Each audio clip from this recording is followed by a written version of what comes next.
Жители российской глубинки попросили отравить их, потому что жить все равно не дают. В сети появилось видео, где крестьяне Хабаровского края России жалуются на слишком низкий уровень жизни. Говорят, неоднократно обращались за помощью к местной власти, но поддержки не получили. Возьмите, отравите нас.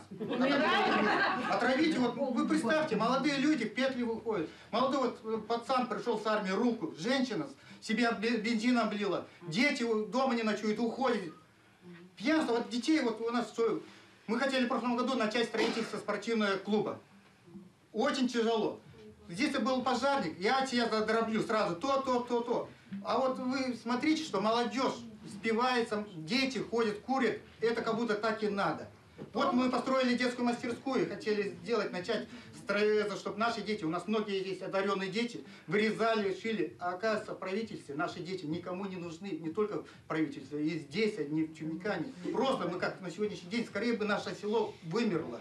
Но вы, чтобы мы не мучились, как эти коммунисты делали, они наших советов все в тюрьмы, лагеря, и все, расстреляйте нас, все, чтобы мы не мучились здесь.